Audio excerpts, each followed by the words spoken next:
ఎలా చూడాలంటే ఈ మధ్య కాలంలో చూసుకుంటే ఇట్లాంటివి ఎక్కువైపోతున్నాయి. దారుణంగా చంపేస్తున్నారు. అండ్ ఆధారాలు లేకుండా కూడా చేస్తున్నారు. ఇది కొత్తేం కాదు. రీసెంట్‌గా మన హైదరాబాద్‌లో ఇట్లాంటి సంఘటనలు చాలాగా జరిగాయి. చాలా జరిగినాయండి. అక్కడ ఒక ఫస్ట్ చేసిన అతనికి శిక్ష ఇస్తే ఇతరులోడు చెయ్యడు. మెయిన్ ఆ కేసు ఫస్ట్ వచ్చిన కేసుని వాళ్ళు కరెక్ట్‌గా డీల్ చేసి ఇక్కడ రాదు ఇక్కడ దాకా. ఇంక వేరే వాళ్ళు కూడా చెయ్యరు. అమ్మ నేను ఇట్లా చేసిన అట్లాంటి శిక్ష ఇయ్యాలి వానికి. అట్లాంటి శిక్ష ఇస్తే వేరేవాడు కూడా చెయ్యడు వాళ్ళ భార్య మీద. ఎందుకంటే మరీ ఘోరంగా ఆడోళ్ళని రోడ్డు మీదకెళ్ళినా ఆడోళ్ళని అనుమానించడం ఇట్లా చేయడం అది కరెక్ట్ కాదు. మెయిన్ నేను చెప్పేది ఒకటే విధం ఏందంటే వాడు ఒక అమ్మాయికి పుట్టినోడైతే ఒక ఆడపిల్లని అంత ఘోరంగా చేసిండు కాబట్టి వాడు భూమి మీద ఉండొద్దు. మెయిన్ వాని కూడా అదే శిక్ష ఇస్తేనే అవతలోడు భయపడతాడు. మొగోడు అనేటోడు భయపడాలి ఫస్ట్.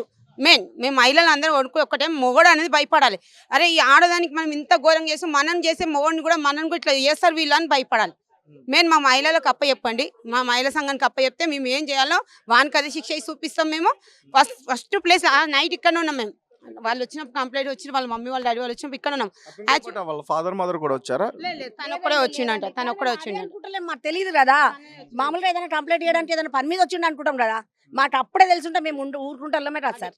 మెయిన్ వాళ్ళు ఇక్కడ ఉన్నారు. మేము బయట కూర్చొని 1 అవర్ అవుతుంది నడుస్తుంది. వాళ్ళకి మాట్లాడుతున్నాం. మాకు అదేం తెలియదు. వాస్తవానికి నేను ఇంటికి వెళ్ళినాక మా కాలనీ వాళ్ళకి ఫోన్ వచ్చి ఇక్కడ ఇట్లా అయిందంటే మేము నైట్ వెళ్ళిపోయినా అక్కడికి.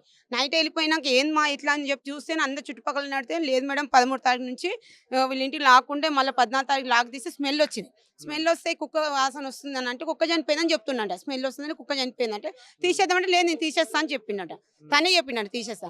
చెప్పినాక మళ్ళీ ఇక్కడికి వచ్చి మిస్సింగ్ అయిందని కంప్లైంట్ ఇచ్చాడు. నీటిపల్లి పిఎస్కి వచ్చి మిస్సింగ్ అయింది కంప్లైంట్ ఇస్తే వాళ్ళు సీసీ కెమెరా చెక్ చేశారు. వాళ్ళు కూడా వాళ్ళ పని వాళ్ళు చేస్తున్నారు లేని వాళ్ళు చేయట్లేదు. మనం వాళ్ళ పోలీసులు నానొద్దు వాళ్ళ వరకు వాళ్ళు చేస్తున్నారు. ప్లస్ వచ్చేసి వాళ్ళు వెళ్ళి చూసి ఏందో అమ్మాయి లోపలికి వెళ్ళేదే ఉంది బయటకు వచ్చింది లేదు. దాన్ని బట్టి వాడిని పట్టుకున్నారు. వాడిని కొడితే వాడు ఇట్లా చేసిన అని చెప్పిండు. వాడు నేను ఉడకబెట్టిన కుక్కర్ లాసి వాడు ఎంత మూర్ఖుడు అయితే చేస్తారండి. ఎంత మూర్ఖుడు వాడు. అసలు వాడు పుట్టి వేస్ట్ వాడు భూమి మీద. అసలు బతకనియద్దు. అసలు వాస్తవానికి మాకు చెప్పండి. మా మహిళలకు చెప్పండి. వాడిని కూడా అదే శిక్ష ఇస్తాం మేము. మీ చేత కాకుండా మాకు చెప్పండి. మళ్ళీ మేము వాడి గురించి ఇక్కడ ఉండమన్నా ఉంటాం. దండ కూడా చేయమని చేస్తాం. ఇక్కడ కూర్చొని వాడు మాకు చెప్పేదాకా. చెప్పండి అంటే మీరు అసలు ఏ విధంగా చూస్తారు? సెకండ్ అండి ఇప్పుడు మీరు అన్నారు కదా దృశ్యం సినిమా చూసి వెంకటేష్ గారు సినిమా చూసి ఆయన అట్లా అయిందా లేదంటే ఇవి చూసి వాళ్ళు సినిమాలు తీస్తున్నారో అర్థమైతలేదు. ఇది పబ్లిసిటీ చేయడమా అండి మూవీస్ తీయడము?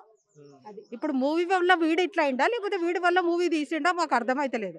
మూవీస్ వల్ల మంచి అదేంటి వాళ్ళకి జనాలకి మంచి అదేంటి మన మెసేజ్ వెళ్ళాలి యాక్చువల్గా. బట్ మెసేజ్ వెళ్ళకుండా చంపడాలు ఆడోళ్ళు అంటే అసలు మనుషుల్లా కనబడతలేరా మగవాళ్ళకి? అసలు ఏందన్నట్టు అండి? నేను అంటే ఆధారాలు లేకుండా చేయడానికి ఆ రకంగా చేశాడని అన్నా నేను. ఎలా ఆధారాలు లేకుండా కాదండి మూవీస్ అంటే మంచి మెసేజ్. ఇప్పుడు గురుమూర్తి అనే వ్యక్తి ఆధార్ లేకుండా చేసిందంటే వాడు లాకేసుకుని లోపల ఉండి వాడు అంతా నీట్ చేసుకుని అంత ప్లాన్ తో ఉన్నాడు. వాడు ఎవరికి తెలుసు వాడు అట్లా చేసిందని? ఆధారం నాది ఏం దొరకదు అనుకున్నాడు. అతను చేశానని ఒప్పుకున్నా గానీ లోకం మీద అందరికి వైఫ్ అండ్ హస్బెండ్ కి డిస్టర్బెన్సెస్ ఉంటాయి. వానికి వాళ్ళ వైఫ్ మీద ఏదైనా ప్రాబ్లం ఉండేది ఉంటే మాలాంటి వాళ్ళకి చెప్పాలి. దానికి ఆమె ఏదైనా మిస్టేక్ ఉంటే రెక్టిఫై చేస్తాము. వాడిది ఏదైనా మిస్టేక్ ఉంటే రెక్టిఫై చేస్తాము. పిఎస్లు ఉన్నాయి, గవర్నమెంట్ ఉంది, అన్ని ఉన్నాయి. ఇవన్నీ పక్కన పారేసి కూరగాయలు కట్ చేసినట్టు ఆమెను కట్ చేసేసి కుక్కర్లో ఉడకబెట్టి అట్లా కాల్ చేసి వాటర్లో వేయడం ఎంత సైకోఫెలో అండి వాడు. మా మహిళా సంఘాల నుంచి వాడికి ఇచ్చే మెసేజ్ ఒకటే అండి. వాడికి ఇచ్చే పనిష్మెంట్ ఒక రేంజ్లు ఉండాలి. గవర్నమెంట్ మన సీఎం రేవంత్ రెడ్డి గారు కాస్త స్పందించి వేరే లేడీస్కి ఇలాంటివి జరగకుండా ఆయన ఎలాంటిది చర్య తీసుకుంటారో మంచి చర్య తీసుకొని వానికి ఇచ్చే పనిష్మెంట్ చూసి మాత్రం మిగతా బాయ్స్ జెంట్స్ అందరు భయపడేట్టుగా ఉండాలండి. వాడికి అట్లా ఇవ్వాలి. ఆ పనిష్మెంట్ కూడా ఏదో లోపల ఎన్కౌంటర్ చేయడము, పిఎస్లో కొన్ని ఏళ్ళు ఉంచడము ఇలా కాకుండా నడి రోడ్డులో వాడిని ఏం చేయాలో చెయ్యాలి. వాళ్ళ వైఫ్ని అయితే వాడు ఎలా పీసెస్ చేసేసి వాటర్లో వేసిండో వాడిని కూడా అందరి ముందు అట్లా చేసేటట్టు సీఎం రేవంత్ రెడ్డి గారికి మేమైతే విజ్ఞప్తి చేస్తున్నాం. నిజంగా వేరే మగవాళ్ళు ఎవ్వరు ఇలాంటి పనిష్మెంట్స్ వాళ్ళు అనగానే భయపడేట్టు కావాలి. మా మెసేజ్ అయితే అదే అండి. మేడం ఇది చాలా దారుణమైన సంఘటన. ఇలా హైదరాబాద్లో ఇటువంటి సంఘటనలు చాలానే జరుగుతున్నాయి ఇప్పటివరకు కూడా. అంటే సరైన యాక్షన్ తీసుకోకపోవడం వల్ల ఎవరికి కూడా భయం లేకుండా ఈ విధంగా ప్రవర్తిస్తున్నారు అనుకోవచ్చా? మరి దారుణంగా అయితే కుక్కర్లో ఉడకబెట్టి దాన్ని పొడి చేసి ఎవరికి ఎటువంటి ఆధారాలు దొరకకుండా చేసేందుకు ప్రయత్నించాడు. దారుణం అంటే ఇది మామూలు దారుణం కాదు.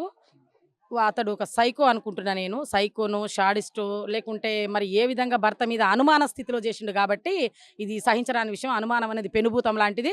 ఒక ఆర్మీలో పనిచేస్తున్న వ్యక్తి వచ్చి భారతదేశాన్ని కాపాడుతాను అని చెప్పి అక్కడ బార్డర్లో పనిచేసుకుంటా వచ్చి ఆ బార్డర్లో చేసిన వ్యక్తి వచ్చి భార్య మీద ఇంత అఘాయిత్యం చేసిండు అంటే ఇక అది మామూలు మాటలు చెప్పేటట్లేదు. కాకపోతే ఏంటంటే ఈ విషయం చుట్టుపక్కల ప్రతి ఒక్కరిని మన యావత్ తెలంగాణ ఇట్లా ఉలిక్కి పడేటట్టు చేసింది.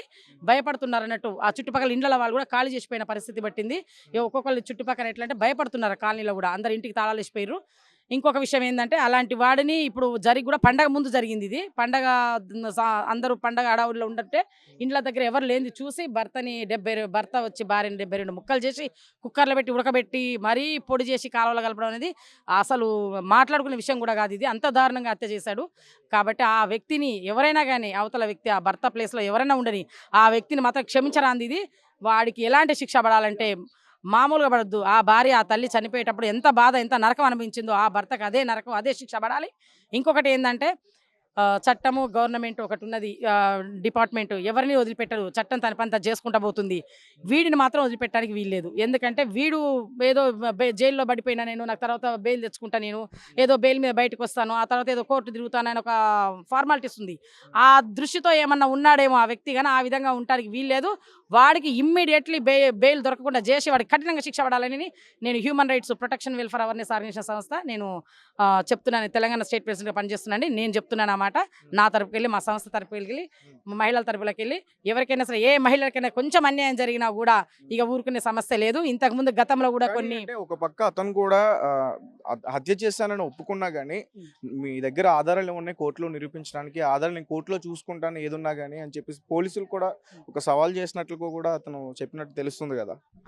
అంటే ఇప్పుడు ఆయన ధైర్యం చూడండి. హత్య చేశానని ఒప్పుకున్నాక ఏ సాక్ష్యం లేదు కదా, ఏం చేస్తారు మీరు అంటే ఏందా ధైర్యం? అంటే ఒక మనిషిని సాక్ష్యం లేదు అని నువ్వు అనుకుంటే అయిపోయిందా? డిపార్ట్మెంట్ అనేది క్షుణ్ణంగా ఆలోచించి ఎక్కడి నుంచైనా సాక్ష్యం తీసుకొస్తుంది. సాక్ష్యం లేదు మీరు ఏం చేస్తారో చేసుకోపనేది తప్పు మాట. వాడు మూర్ఖుడు కాబట్టి ఆ మాట మాట్లాడుతున్నాడు. ఈజీగా దొరికిపోతాడు, దొరికిపోయిండు, ఆల్రెడీ లోపల ఉన్నాడు. సాక్ష్యాలు ఏ విధంగా కోర్టులో ప్రొడ్యూస్ చేస్తారో డిపార్ట్మెంట్లో ప్రొడ్యూస్ చేస్తారు.